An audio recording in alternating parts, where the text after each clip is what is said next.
আপনারা দেখছেন একুশে টেলিভিশন।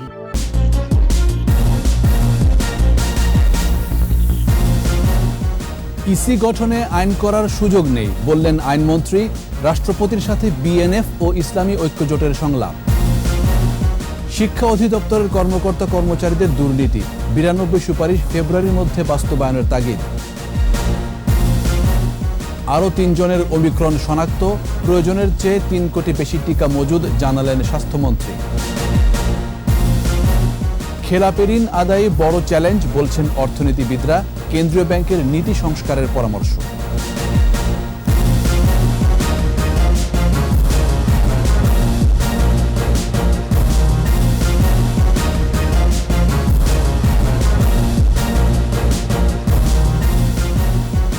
শুনছিলেন ফার্স্ট সিকিউরিটি ইসলামী ব্যাংক লিমিটেড সংবাদ শিরোনাম। আমন্ত্রণ রাত 11টার একুশে সংবাদে, সাথে আছি জাবের হোসেন। দর্শক, একুশে টেলিভিশনের সংবাদ একই সাথে সরাসরি দেখতে পাবেন আমাদের ফেসবুক পেজ www.facebook.com/2124 অনলাইনে। নতুন নির্বাচন কমিশন গঠনে আইন প্রণয়নের সুযোগ নেই বলে জানিয়েছেন আইনমন্ত্রী আনিসুল হক। আর খালেদা জিয়ার বিদেশে চিকিৎসা সংক্রান্ত পারিবারিক আবেদন নিষ্পত্তি হয়ে গেছে বলে জানান মন্ত্রী। বিস্তারিত জানাচ্ছেন আকবর হোসেন সুমন। নতুন নির্বাচন কমিশন গঠন নিয়ে রাষ্ট্রপতির সাথে বিভিন্ন রাজনৈতিক দলের ধারাবাহিক সংলাপ চলছে। এরই মধ্যে বিভিন্ন রাজনৈতিক দল ইসি গঠনে আইন প্রণয়নের প্রস্তাব দিয়েছে। তবে আইনমন্ত্রী সাফ জানিয়ে দিলেন, ইসি গঠনে এখনই আইন প্রণয়নের সুযোগ নেই। এই সংসদকে পাশ কাটিয়ে নির্বাচন কমিশনের, যেটা আপনার সংবিধান বলে দিচ্ছে আইন করতে, এইরকম একটা আইন আমি সংসদকে পাশ কাটিয়ে করতে রাজি না। যে 15ই ফেব্রুয়ারি যেহেতু এই নির্বাচন কমিশনের সময় শেষ হয়ে যাচ্ছে এবং সংসদ যখন এর মধ্যে এটা আইন করতে পারবে না, সকলের নাম দেওয়ার অধিকার আছে।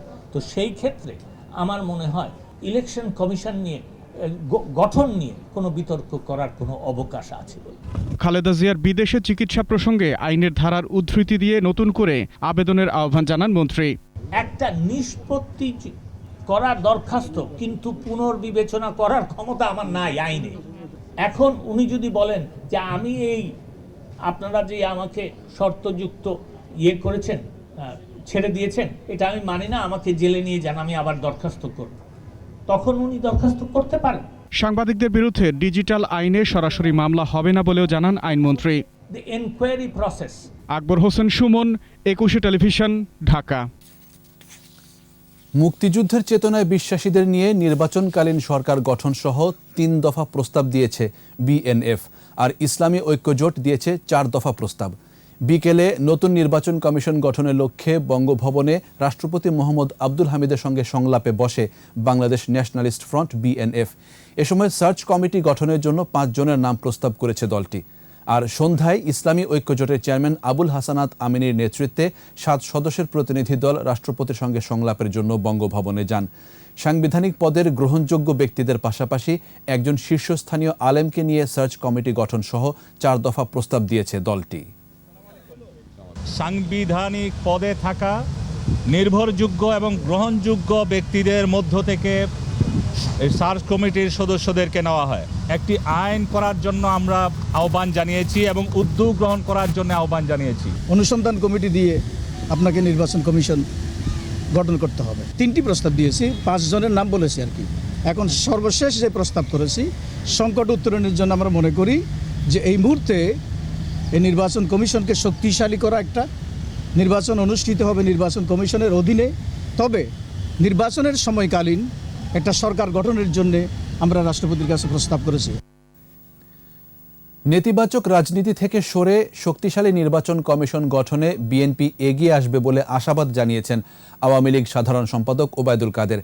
সরকারি বাসভবন থেকে ব্রিফিংয়ে তিনি অভিযোগ করেন, বিএনপি শক্তিশালী নির্বাচন কমিশন চায় না, বরং বিতর্ক সৃষ্টি করছে। রাষ্ট্রপতির সংলাপ অর্থহীন, বিএনপির এমন বক্তব্যের সমালোচনায় ওবায়দুল কাদের বলেন, গ্রহণযোগ্য পদ্ধতি অনুসরণ করে নির্বাচন কমিশন গঠন করা হচ্ছে। সংলাপে কোনো রাজনৈতিক দল না এলেও নির্বাচন কমিশন গঠন থেমে থাকবে না বলে মন্তব্য করেন আওয়ামী লীগ সাধারণ সম্পাদক। গতবারও বিএনপি তালিকা থেকে একজন নির্বাচন কমিশনার নিয়োগ দেওয়া হয়েছে। কেউ সংলাপে আসুক আর না আসুক, নির্বাচন কমিশন গঠন থেমে থাকবে না। আমরা আশা করছি নেতিবাচক রাজনীতি থেকে সরে এসে শক্তিশালী নিরপেক্ষ নির্বাচন কমিশন গঠনে বিএনপি মহামান্য রাষ্ট্রপতির উদ্যোগে অংশ নেবে। মাধ্যমিক ও উচ্চ মাধ্যমিক শিক্ষা অধিদপ্তরের কর্মকর্তা কর্মচারীদের দুর্নীতি বন্ধে দুদকের ১৮৪টি সুপারিশের অর্ধেকও বাস্তবায়ন করতে পারেনি কর্তৃপক্ষ। তবে দুদক ফেব্রুয়ারির মধ্যে সকল সুপারিশ বাস্তবায়নের নির্দেশ দিয়েছে। মাউশির মহাপরিচালক দুর্নীতির কথা স্বীকার করে জানান, নিয়ন্ত্রণের চেষ্টা করা হচ্ছে। আরও জানাচ্ছেন মিনালা দিবা। মাধ্যমিক ও শিক্ষা অধিদপ্তরের কর্মকর্তা কর্মচারীদের বিরুদ্ধে অনিয়ম দুর্নীতির বিষয়ে কি ব্যবস্থা নিয়েছে তা জানাতে দুদকে আসেন অধিদপ্তরের মহাপরিচালক গোলাম ফারুক সহ ৬ কর্মকর্তা। সকাল 10:30 থেকে বেলা 12টা পর্যন্ত টানা 2 ঘণ্টা তাদের জিজ্ঞাসাবাদ করেন দুদকের সচিব আনোয়ার হোসেন হাওলাদারের নেতৃত্বে একটি দল। পরে দুদক জানায়, গেল 3 বছরে ১৮৪টি সুপারিশ পাঠানো হয় মাউশির কাছে। এর মধ্যে অর্ধেকও বাস্তবায়ন করতে পারেনি প্রতিষ্ঠানটি। ফেব্রুয়ারি মাসের শেষ তারিখ পর্যন্ত আমরা সময় দিয়েছি। এর মধ্যে ওনারা কমিটমেন্ট দিয়েছেন যে যতগুলো কাজ পেন্ডিং আছে, যেগুলো হয়নি, সবগুলো কাজ শেষ করে আমাদেরকে আপডেট করে দিবেন এবং যদি কারো বিরুদ্ধে অভিযোগ প্রমাণিত হয় ওনারা ব্যবস্থা নেবেন। অধিদপ্তরের দুর্নীতি আছে বলে স্বীকার করেন মহাপরিচালক। যে এবারে এমন কোনো ঘটনা ঘটেনি, অভিযোগ আসেনি যার সম্পর্কে আমরা তদন্ত করিনি। কেউ না কেউ এটা তদন্ত করেছে, প্রত্যেকে তদন্ত করেছে এবং তদন্ত অনুযায়ী ব্যবস্থাও নেওয়া হয়েছে। বিভিন্ন শিক্ষা প্রতিষ্ঠানে অতিরিক্ত ফি আদায় সহ যে কোনো ধরনের অভিযোগ পেলে ব্যবস্থা নেওয়ার কথাও জানান তিনি। দুর্নীতি একেবারে শব্দ বন্ধ করে ফেলতে পারবেন, কিন্তু আমি অ্যাড্রেস করতে পারবো। মিনালা দিবা, একুশে টেলিভিশন, ঢাকা। দেশে আরও 3 জনের শরীরে ওমিক্রন শনাক্ত। এ নিয়ে মোট শনাক্ত 7 জন। এদিকে স্বাস্থ্যমন্ত্রী বলেছেন 31 কোটি ডোজ টিকার সংস্থান হয়েছে, প্রয়োজনের তুলনায় 3 কোটি ভ্যাকসিন বেশি আছে। স্মৃতি মণ্ডলের রিপোর্ট। দেশে করোনা ভাইরাসের নতুন ধরন ওমিক্রন শনাক্তের সংখ্যা বাড়ছে। নতুন করে আরও 3 জন এই ভেরিয়েন্টে আক্রান্ত হয়েছে। নতুন সংক্রমিত ব্যক্তিরা রাজধানীর বনানীর বাসিন্দা। এ নিয়ে ওমিক্রন আক্রান্তের সংখ্যা বেড়ে 7। জার্মানির global initiative on sharing all influenza GISAID থেকে জানা গেছে এ তথ্য। এদিকে রাজধানীতে এক অনুষ্ঠানে যোগ দিয়ে স্বাস্থ্যমন্ত্রী জাহিদ মালেক বলেন, দেশে 31 কোটি ভ্যাকসিনের সংস্থান হয়েছে। মে থেকে জুনের মধ্যে সবাইকে টিকার আওতায় আনা হবে। আমাদের 28 কোটি ভ্যাকসিন লাগবে বুস্টার ডোজ সহ। আমাদের 31 কোটি ভ্যাকসিন আমাদের পরিকল্পনা হাতে রয়েছে। বুস্টার ডোজ দেওয়ার পরেও আমাদের 3 কোটি ভ্যাকসিন আমাদের থাকবে। SMS পাওয়ার পর কেন্দ্রে এসে বুস্টার ডোজ নেওয়ার আহ্বান জানান স্বাস্থ্যমন্ত্রী। অপেক্ষা করেন, সকলেই SMS পাবেন এবং আমরা সকলের জন্যই আমাদের বুস্টার ডোজ রয়েছে। স্মৃতি মণ্ডল, একুশে টেলিভিশন, ঢাকা। ব্যাংক খাতে শৃঙ্খলা নিশ্চিতের পাশাপাশি খেলাপি ঋণ আদায়ে কঠোর হওয়ার পরামর্শ দিয়েছেন সাবেক গভর্নররা। এক্ষেত্রে প্রয়োজনে কেন্দ্রীয় ব্যাংকের নীতি কাঠামো সংস্কারের তাগিদ তাদের। প্রশংসা করেন করোনায় আর্থিক ঝুঁকি মোকাবেলায় ব্যাংকের ভূমিকায়। আরও জানাচ্ছেন মেহেদি হাসান। কেন্দ্রীয় ব্যাংকের 5 দশক শীর্ষক অনুষ্ঠান। যোগ দেন সাবেক ও বর্তমান গভর্নর, অর্থনীতিবিদ ও ব্যবসায়ী নেতারা। ঘুরে ফিরে বারবার আলোচনায় আসে বাংলাদেশের অর্থনৈতিক স্থিতিশীলতা, কোভিড মোকাবেলা এবং তাতে ব্যাংকের ভূমিকা। এ সময় আগামী দিনের চ্যালেঞ্জ নিয়েও কথা বলেন কেন্দ্রীয় bank governor. Addressing and reversing the ongoing COVID-related economic shock and restoring the growth momentum are among the most important development challenges currently facing Bangladesh. Corona সংকটে পৃথিবীর যে কটি দেশের অর্থনীতি সামনে এগিয়েছে তার মধ্যে অন্যতম বাংলাদেশ। করোনা মোকাবেলায় কেন্দ্রীয় ব্যাংকের ভূমিকার প্রশংসা করেন সাবেক গভর্নররাও। অর্থনীতির রূপান্তরের ধারা অব্যাহত রেখে অন্তর্ভুক্তিমূলক অর্থায়নের মাধ্যমে ঈর্ষণীয় সাফল্য অর্জন করা গেছে। খেলাপি ঋণ আদায় ও ব্যাংকিং খাতে শৃঙ্খলার বিষয়টিও উঠে আসে আলোচনায়। পরিস্থিতি উত্তরণে কেন্দ্রীয় ব্যাংকের পাশাপাশি সরকারের আরো শক্ত ভূমিকা চান তারা। সোনালী ব্যাংকের এমডি সাহেব আছেন, উনি কিন্তু অন্য কোনো ব্যাংকের চেয়ে দক্ষতা, শিক্ষাগত যোগ্যতা কোনো অংশে কম নাই, কিন্তু উনি খেলাপির এই ইয়েটা নেবেন কেন? কারণ ওনার হাত পা বাঁধা, অনেক পলিটিক্যাল ইনফ্লুয়েন্সে ওনাকে লোন দিতে হয়। অটোনমি অনেক সময় ইভলভ করে and you have to earn it also by your সরকার ইন্টারফারেন্স, যে সরকার যে ইনফ্লুয়েন্স, আমি বলি অলসো প্রিন্সিপাল বলে পলিটিক্যাল ইনফ্লুয়েন্স থাকা উচিত না, but is not possible. Bank খাতের দুর্বলতা কাটাতে যেসব নীতি কাঠামো বা আইনের সংস্কার দরকার তা করারও পরামর্শ দেন অর্থনীতিবিদরা। শুধু জিডিপি প্রবৃদ্ধির দিকে আমরা এত মনোযোগ দিচ্ছি, কিন্তু ফাইন্যান্সিয়াল সেক্টরের ক্রেডিবিলিটি অ্যান্ড ইন্টিগ্রিটি ছাড়া আনস্টেবল ফাইন্যান্সিয়াল সেক্টর গ্লোবালি এগুলোর সাথে মিলিয়ে চলতে পারবো না। যে ঋণটা দেওয়া হবে অথবা যেখানে ব্যাংক বিনিয়োগ করবে সেখানে সে দেখবে যে এই বিনিয়োগটা কতখানি আর্থিক বিচারে যুক্তিসঙ্গত। আগামী বছরই দেশের অর্থনীতির আকার 500 বিলিয়ন এবং 2030 সালে $1 ট্রিলিয়ন দাঁড়াবে, এমন আশা বাংলাদেশ ব্যাংক গভর্নরের। মেহেদী হাসান, 21 টেলিভিশন, ঢাকা। এবার আমাদের বিশেষ আয়োজন বাংলাদেশের 50।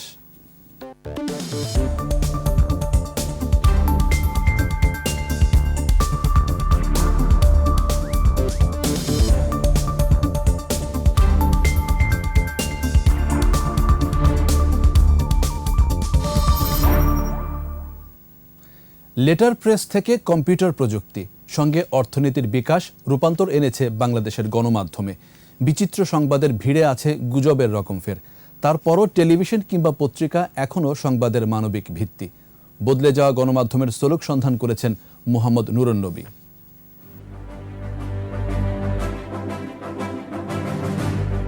ভোরের আলো সবে ফুটেছে, চায়ের কাপে মিষ্টি চুমুক, সাথে ঝকমকে রঙিন পত্রিকা। এ পাতা ও পাতা তাবৎ দুনিয়ার খবরাখবর। মুহূর্তেই মানুষ চেনে নগর থেকে জনপদ। কেউ টেলিভিশনের রিমোট চেপে দেখে নেন তাৎক্ষণিক ঘটনার ঘনঘটা। যে পত্রিকার কথা বলছি তা বিবর্তনের ফসল, কারণ এই খবরের কাগজই একসময় মফস্বলে পৌঁছাতো বিকেল কিংবা ভর সন্ধ্যায়। বহু আগে থেকেই পেশা হিসেবে সাংবাদিকতা ছিল উচ্চমর্গীয়। সময়ের প্রয়োজনে বদলেছে প্রযুক্তি। সংবাদপত্রে এসেছে অনলাইন ভার্সন। পাল্লা যাদের স্যাটেলাইট টেলিভিশনের সঙ্গে, আছে community radio, FM, OTT platform, web portal.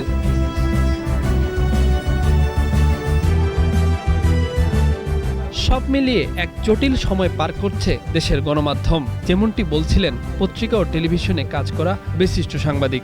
নতুন চেহারা নিয়ে এলো সাংবাদিকতার, তার আঙ্গিক পাল্টে গেল। রাজনীতির সঙ্গে সঙ্গে কিন্তু আঙ্গিক সব কিছু পাল্টাচ্ছে। আজকে তো বিভিন্ন ধরনের মিডিয়ার ব্যবসায়ীরা সেখানে ডমিনেট করে, তাদের চিন্তা ভাবনা তাদের মন মতো হতে হয়। একটা সময় ছিল তখন এডিটোরিয়াল ইনস্টিটিউশন বলতে যে জিনিসটা থাকে সেটা সচল ছিল। কথা ছিল টেলিভিশন কিংবা পত্রিকা যে যার অবস্থান থেকে মানুষের কথা বলবে মানুষের কাছে, অথচ অনেক সাংবাদিক সংবাদপত্রের আদর্শের জায়গাটিতে নেই। আমাদের এখানে ঢুকে পড়েছে সাংবাদিকতার পরিবর্তে কর্পোরেট চিন্তাভাবনা। স্কুপ নিউজের জন্যে সত্যিকারের নিউজের যে চরিত্র সেটাকে হারিয়ে ফেলছে। সংবাদকর্মীদের মাঝে ভর করেছে সংশয়বাদিতা। কর্পোরেট প্রতিষ্ঠানের কাছে তাই মান হারাচ্ছে গণমাধ্যমের জনবান্ধব নীতি। আমাদের যারা সাংবাদিক যারা আছেন তারা একজন অফিসার হয়ে গেছেন, অর্থাৎ স্ট্রাকচারটা সোজা চলে গেছে সেই কর্পোরেট চেহারায়। এই কর্পোরেট চেহারা যখন হয়, কোনো জায়গায় কিন্তু সংবাদপত্র তার নিজস্ব শক্তি নিয়ে দাঁড়াতে পারে না। অনেকে আবার মুক্তিযুদ্ধের চেতনা বিচ্যুত, কেউ আবার গুজবের সঙ্গে গুলিয়ে ফেলেছে খবরের আভিজাত্য। এক একজন বিশাল ব্যবসায়ীরা তারা সংবাদপত্র বার করছে, মিডিয়া বার করছে, টিভি বার করছে, অনেক কিছুই করছে। At the end of the day তারা কি পাচ্ছে? তারা পাচ্ছে হয় সে তার নিজের টেন্ডারের জন্য কাজ করছে, সাংবাদিকরা কিছুই পাচ্ছে না। তো কাজে আমাকে উন্নতি করতে গেলে সামগ্রিকভাবে মানুষের ভাবনাটাকে ভাবতে হবে। মানুষের সঙ্গে, সমাজের সঙ্গে নিজেকে সম্পৃক্ত করতে গেলে সমাজের মানে অন্ধকার এবং আলোর দিকগুলোকে স্পষ্ট করতে হবে। রাষ্ট্রের চতুর্থ স্তম্ভ হিসেবে স্বীকৃত গণমাধ্যমের উপর চেপে বসেছে ঔপনিবেশিক আমলের অফিসিয়াল সিক্রেসি অ্যাক্ট। স্বাধীনতার 50 বছর পর যেনতেনভাবে সংবাদকর্মী নাজেহালও আমলানীতির অংশ হয়েছে। তারপরও আগামী দিনের সংবাদপত্রে আছে ভবিষ্যৎ, সম্প্রচার মাধ্যমে রয়েছে আভিজাত্য আর পাণ্ডিত্য। অভিমত আবেদ খানের। কোমরটাকে সোজা রাখতে হবে যে আমার পেশা, এইটা হচ্ছে আমার পেশা, আমার কলমটাকে আমি কখনো কলমের সঙ্গে বেইমানি করব না, এটাই হচ্ছে আমার। মোহাম্মদ নুরুন নবী, 21 টেলিভিশন, ঢাকা। নিচ্ছি সংবাদ বিরতি। যখন ফিরছি তখন অন্যান্য খবরের সঙ্গে আরও থাকবে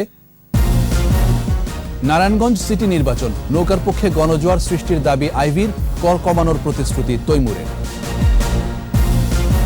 রাঙামাটির বাঘাইছড়িতে 2 দলের মধ্যে গোলাগুলিতে 2 জন নিহত, আহত 2।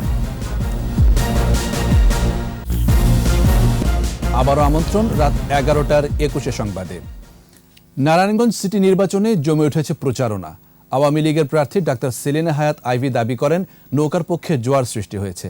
আর স্বতন্ত্র প্রার্থী বিএনপি নেতা তৈমুর আলম খন্দকার বলেছেন নির্বাচিত হলে কর কমানো হবে। রবিউল ইসলামের ক্যামেরায় নারায়ণগঞ্জ প্রতিনিধি বিমল রায়ের রিপোর্ট, জানাচ্ছেন সমর ইসলাম। নারায়ণগঞ্জে জমে উঠছে নির্বাচনী প্রচার। 8 নম্বর ওয়ার্ডের আইলপাড়া এলাকায় গণসংযোগ করেন আওয়ামী লীগের মেয়র প্রার্থী ডাক্তার সেলিনা হায়াত আইভী। যেই 8 জন নির্বাচন করছে, 8-9 জন সকলেই আমার প্রতিদ্বন্দ্বী, সকলকে আমি সম্মান জানিয়ে আমি আমার নির্বাচন প্রচারণা চালিয়ে যাব। নৌকা জয়যুক্ত হবে ইনশাআল্লাহ। যদি আমি ট্যাক্স বাড়াতাম তাহলে এই 5 বছর কেন কেউ অভিযোগ করলো না?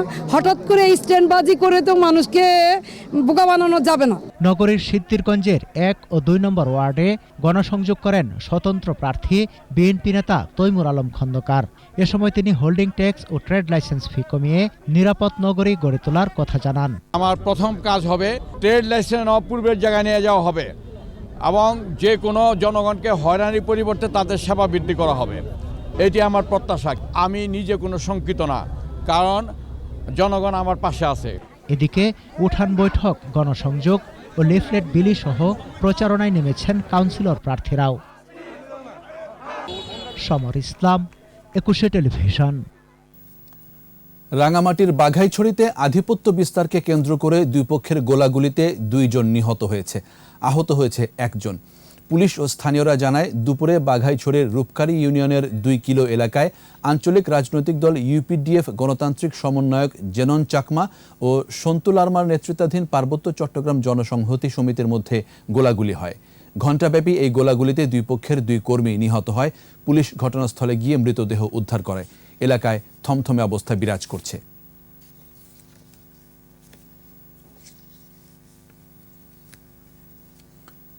ঝালকাঠির সুগন্ধা নদীতে লঞ্চে আগুন লাগার 6ষ্ঠ দিনে আরও 2টি মৃতদেহ উদ্ধার করা হয়েছে। এ নিয়ে মৃতের সংখ্যা 45। স্থানীয়দের সংবাদের ভিত্তিতে বিষখালী নদী থেকে ফায়ার সার্ভিস, কোস্টগার্ড ও পুলিশ সদস্যরা মৃতদেহ 2টি উদ্ধার করে। নিহত যুবক জিন্স প্যান্ট ও কালো গেঞ্জি এবং নারী গোলাপি কামিজ পরিহিত।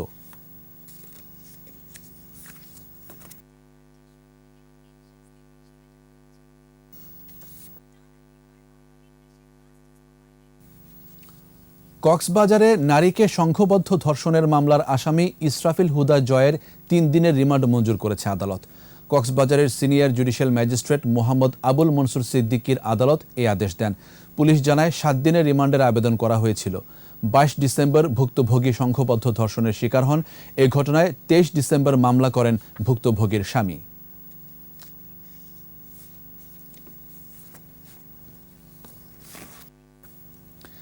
সম্প্রতি রাজধানীর রামপুরায় বাস চাপায় শিক্ষার্থী নিহতের ঘটনায় বাসে অগ্নিসংযোগ ও ভাঙচুরের ঘটনায় এনএসআই র্যাবের যৌথ অভিযানে গ্রেফতার হয়েছে অন্যতম হোতাসহ 4 জন। রাজধানীর কারওয়ান বাজারে মিডিয়া সেন্টারে সংবাদ সম্মেলনে র্যাব জানায় রাজধানীর রামপুরা এবং কুমিল্লা থেকে মনির হোসেন ও হৃদয় হাসানকে গ্রেফতার করা হয়। দুর্ঘটনায় শিক্ষার্থীর মৃত্যুর পর দ্রুত ওই এলাকায় এসে বেশ কয়েকটি বাসে ভাঙচুর ও আগুন ধরিয়ে দেয় তারা। এই ঘটনায় 15 থেকে 20 জন অংশ নেওয়ার তথ্য রয়েছে র্যাবের কাছে। চক্রটি শিক্ষার্থীদের হাফ ভাড়া আন্দোলন ঘিরে নাশকতার পরিকল্পনা করে বলেও জানানো হয় সংবাদ সম্মেলনে। পূর্বের বিভিন্ন ফুটেজ এবং ঘটনাস্থলের বিভিন্ন ফুটেজের মাধ্যমে তারা উস্কানিমূলক স্ট্যাটাস দিচ্ছিল। পরবর্তীতে আপনারা সবাই জানেন যে সেখানে বেশ কিছু যানবাহন, জানমাল এবং বেশ কিছু গাড়ি পোড়ানো হয় এবং জনমনে ব্যাপক আতঙ্কের সৃষ্টি হয়। বিদ্যুৎ বিভাগের 5 ও নৌপরিবহন মন্ত্রণালয়ের 3টি সহ 13 প্রস্তাব অনুমোদন দিয়েছে সরকারি ক্রয় সংক্রান্ত মন্ত্রিসভা কমিটি। বৈঠক পরবর্তী সংবাদ সম্মেলনে অর্থমন্ত্রী উন্নয়নের জন্য বিদ্যুৎ বিভাগকে শক্তিশালী করার তাগিদ দেন। আমাদের ক্লাইমেট চেঞ্জ ইম্পেয়ারমেন্ট থেকে রক্ষা করার জন্য দেশকে এবং আন্তর্জাতিক মহলের সাথে অ্যালাইন থেকে আমাদের যা করেছেন সেটা হচ্ছে আমাদের কিছু পাওয়ার প্ল্যান্ট, এগুলো পাইপলাইনে ছিল, কোল বেসড পাওয়ার প্ল্যান্ট, এগুলোকে আর আমাকে অনুমোদন দিচ্ছেন এখন আর। 8টি পাওয়ার প্ল্যান্ট এভাবে ক্যান্সেল করা হয়েছে যেগুলো পাইপলাইনে ছিল। এই জন্য আমাদেরকে নতুন করে আরো পাওয়ার প্ল্যান্ট করতে হবে। বিজয়ের মাসে বিশেষ আয়োজন জনযুদ্ধের মুক্তিযোদ্ধা।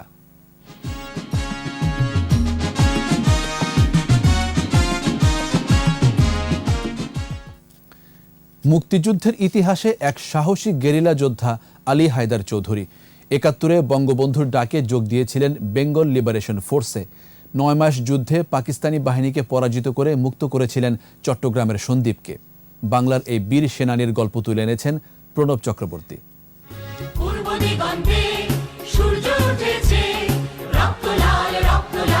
বঙ্গবন্ধু ৭ই মার্চের ভাষণ, এবারে সংগ্রাম, মুক্তির সংগ্রাম, এবারে সংগ্রাম, স্বাধীনতার সংগ্রাম, সেই এক অমীয় বাণী। মোটামুটি স্বাধীনতার জন্য আমরা কিন্তু প্রস্তুত হয়ে গেছি।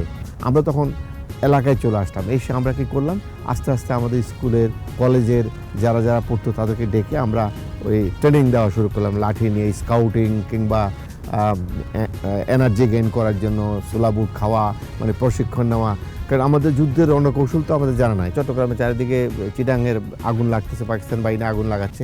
এরপর আমরা তখন চিন্তা করলাম যে না, আমরা আর বসে থাকা যায় না, অ্যান্ড কীভাবে যাবো ভারতে এটা যায় না। তো হঠাৎ করে আমার তখন 2টা ফ্রেন্ড চলে আসলেন টাউন থেকে আমাদের গ্রামে। তারা দুজনে বললেন যে আমরা গোপনে আমাকে ডাকলেন, ডেকে আমাকে বললেন ভারতের দিকে যাচ্ছে, তার রাস্তাটা চিনে তারা চলে আসবে দুজনের ভিতরে, আমরা যেতে প্রস্তুত থাকি। আমাদের দায়িত্ব হচ্ছে, আমরা যেহেতু গেরিলা, আমাদের দায়িত্ব হচ্ছে আমাদের সাথে সাথে যে আর্মসগুলো দিয়ে দেবে সেই আর্মসগুলো নিয়ে আমরা দেশে ঢুকবো, দেশে গিয়ে আরও রিক্রুট করব, আরও লোক প্রশিক্ষণ দেব এবং শত্রুর হাত থেকে অস্ত্র নিয়ে আমরা সমৃদ্ধ হব। নভেম্বরের 3 তারিখে আমরা তখন সন্দ্বীপ থানায় অ্যাটাক করবো। 3টা ভাগে আমরা ভাগ হলাম। একটা ছিল টার্গেট ছিল ওয়ার্ল্ডলেস কলোনি, আরেকটা টার্গেট ছিল সন্দ্বীপ এতিমখানা, আর আরেকটা ছিল কার্গিল হাই স্কুল, যেটা সন্দ্বীপ গভর্নমেন্ট হাই স্কুল টাউনের উপরে। অপেক্ষা করতে থাকলাম। অনেকক্ষণ পরে অপেক্ষার পালা শেষ হলো, ট্রেসার রাউন্ড আসলো। আমরা দেখলাম যে আমাদের মাথার উপর দিয়ে যাচ্ছে, আমরা সাথে সাথে ফায়ার শুরু করে দিলাম এবং শেষ পর্যন্ত আমরা সেখানে মানে যুদ্ধ করে গুলিগোলা করে তাদেরকে করে আমরা তাদেরকে সারেন্ডার করালাম। তারপরে আমরা ক্ষিপ্ত গতিতে আমরা ওসিকে অ্যাটাক করলাম, সবগুলোর দিকে বন্দুক তাক করে দাঁড়ালাম, বললাম যে অস্ত্র সারেন্ডার করে, নাহলে এখনই সবগুলো। এবং ওসির কোমর থেকে পিস্তলটা কেড়ে নিয়ে আমরা তখন সন্দীপ তার চেয়ার থেকে বের করে বললাম যে বারান্দায় দাঁড়ায় সব ফোর্সকে বলেন যে সারেন্ডার করতে। সেদিনই 6 তারিখ, ডিসেম্বরের 6 তারিখ সন্দীপ থানা মুক্ত হলো। আবারও সংবাদ বিরতি। যখন ফিরছি তখন অন্যান্য খবরের সঙ্গে আরও থাকবে উৎপাদন, রপ্তানি, আয় ও কর্মসংস্থানের শীর্ষে সিইপিজেড, নেতৃত্বে নারী শ্রমিকরা। ওমিক্রনে স্বাস্থ্য ব্যবস্থা ভেঙে পড়ার আশঙ্কা বিশ্ব স্বাস্থ্য সংস্থার, দেশে দেশে কঠোর বিধিনিষেধ।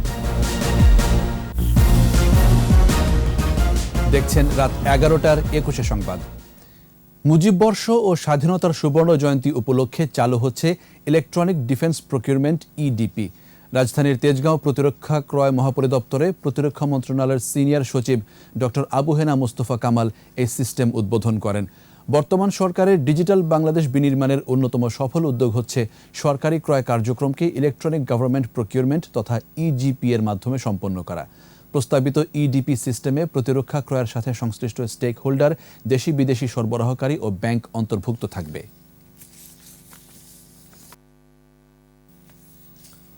মাদারীপুরে জেলা আনসার ও ভিডিপির সমাবেশ হয়েছে।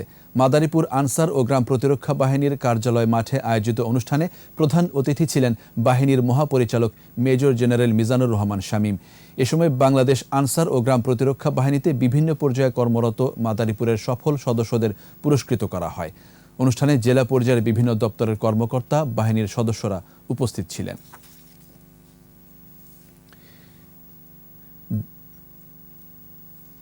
দেশি বিদেশি বিনিয়োগ, উৎপাদন, রপ্তানি, আয় ও কর্মসংস্থানের দিক থেকে দেশের 8টি ইপিজেডের মধ্যে চট্টগ্রাম রপ্তানি প্রক্রিয়াকরণ জোন সিইপিজেড সবার শীর্ষে। এখানে শ্রমিকদের 2/3 নারী। 38 বছর ধরে চট্টগ্রামের ইপিজেডের কারখানাগুলোতে নিরলস কাজ করে যাচ্ছেন নারী শ্রমিকরা। বিপ্লব মজুমদারের ক্যামেরায় রফিকুল বাহারের বিশেষ রিপোর্ট। সিইপিজেডের 453 একর জমিতে এখন দেশি বিদেশি 152টি কারখানা। এর মধ্যে 100টি কারখানা রয়েছে বিদেশি বিনিয়োগ।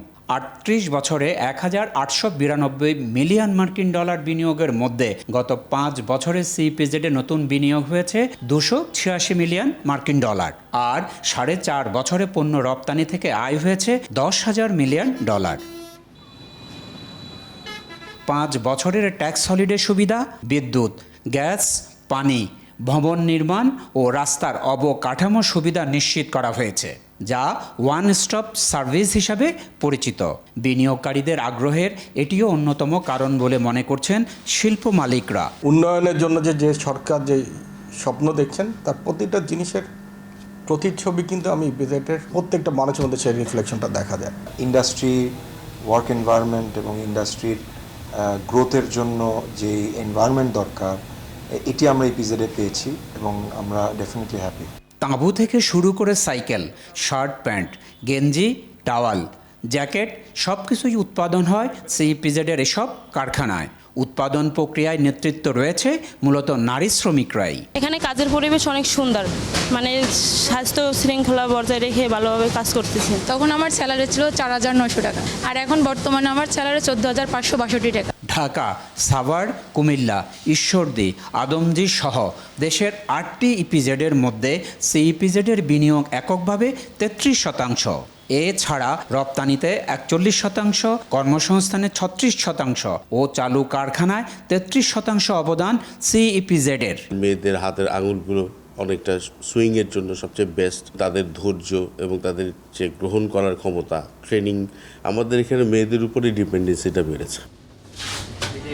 দেশের বৃহত্তম এই ইপিজেডে এখন কাজ করছে 1,70,000 শ্রমিক কর্মচারী। এদের মধ্যে 1 লাখই হলেন নারী শ্রমিক। এই নারী শ্রমিকদের উৎপাদিত পণ্য ইউরোপ আমেরিকার বিভিন্ন নামি দামি ব্র্যান্ডের দোকানে শোভা পাচ্ছে। চট্টগ্রামের ইপিজেডের কারখানা থেকে রফিকুল বাহার, 21 টেলিভিশন। এবার আমাদের বিশেষ আয়োজন আমার বাংলা।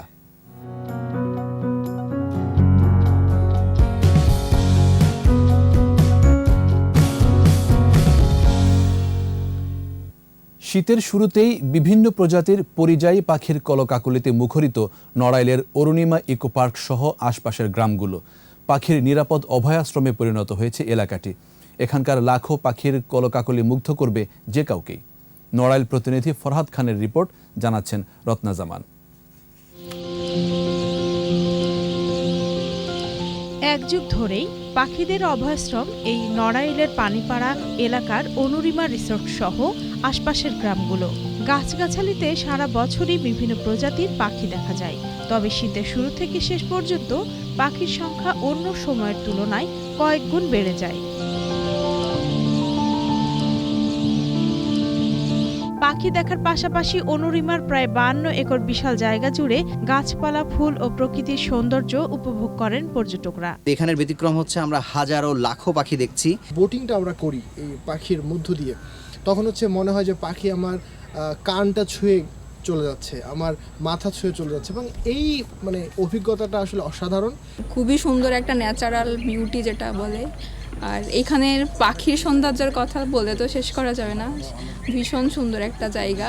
প্রকৃতির সাথে অনুরিমার মিতালি অবিচ্ছেদ্য রেখে আরো পর্যটন বান্ধব করতে চায় রিসোর্ট কর্তৃপক্ষ। অনেক জায়গায় পাখি আছে, কিন্তু এরকম নৌকা নিয়ে লেক চতুর্দিকে ঘুরে এরকম পাখি নাই। পাখির মধ্যে গেলে পাখি নড়ে না। ওই দেখছেন 60 সালে একটা কটেজ, চারিপাশ দিয়ে পাখি থাকে। এটা ভৌতিক কর্মকাণ্ডের মতন, সবসময় পাখি কিন্তু থাকে। তা আমার প্রশ্ন হচ্ছে যে পাখি আর মানুষকে যে পাখি কত ভালোবাসে, অরুণিমা রিসোর্ট গল্ফ ক্লাবে না আসলে কেউ বুঝতে পারবে না। দেশি বিদেশি পাখির অভয়াশ্রম গড়ে তুলতে কাজ করে যাচ্ছেন স্থানীয়রা। রত্না সামান, একুশে টেলিভিশন। এবার সোশ্যাল ইসলামী ব্যাংক লিমিটেড বাণিজ্য সংবাদ।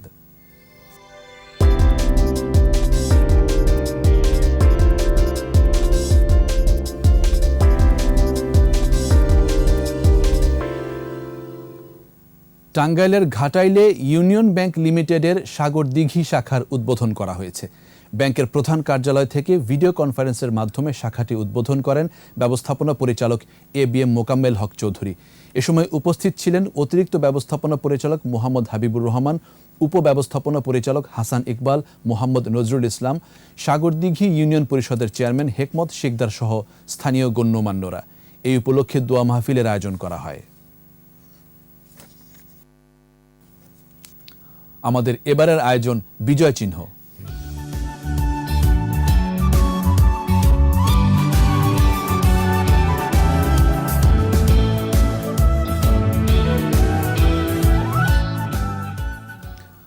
মুক্তিযুদ্ধে বাংলাদেশের পাশে দাঁড়ায় প্রতিবেশী বন্ধু রাষ্ট্র ভারত। শরণার্থীদের আশ্রয়, মুক্তিযোদ্ধাদের প্রশিক্ষণ, অস্ত্র সরবরাহ করে।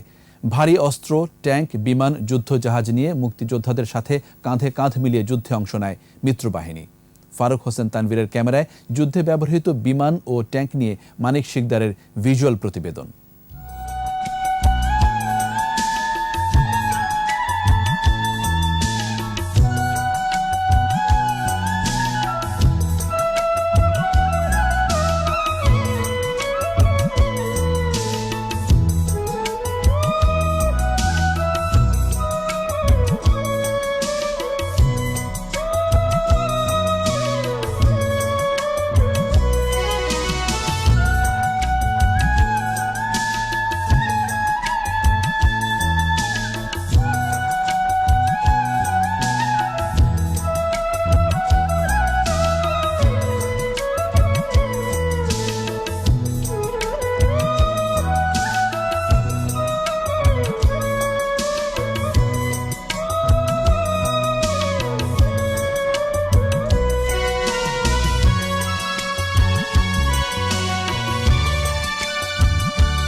আর এরই সাথে শেষ করছি রাত 11টার 21 সংবাদ। যাবার আগে ফার্স্ট সিকিউরিটি ইসলামী ব্যাংক লিমিটেড সংবাদ শিরোনামগুলো আরও একবার। ইসি গঠনে আইন করার সুযোগ নেই বললেন আইনমন্ত্রী। রাষ্ট্রপতির সাথে বিএনএফ ও ইসলামী ঐক্য জোটের সংলাপ। শিক্ষা অধিদপ্তরের কর্মকর্তা কর্মচারীদের দুর্নীতি, 92 সুপারিশ ফেব্রুয়ারির মধ্যে বাস্তবায়নের তাগিদ। আরও 3 জনের ওমিক্রন শনাক্ত, প্রয়োজনের চেয়ে 3 কোটি বেশি টিকা মজুদ জানালেন স্বাস্থ্যমন্ত্রী। খেলাপি ঋণ আদায়ী বড় চ্যালেঞ্জ বলছেন অর্থনীতিবিদরা, কেন্দ্রীয় ব্যাংকের নীতি সংস্কারের পরামর্শ।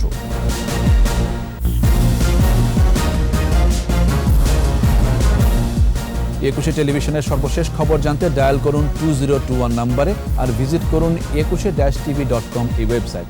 এছাড়া ফেসবুকে লগ ইন করতে পারেন facebook.com/ekushe24 অনলাইনে। আমাদের পরের সংবাদ রাত 1টায় দেখার আমন্ত্রণ রইল। স্বাস্থ্যবিধি মেনে চলুন, সুস্থ থাকুন।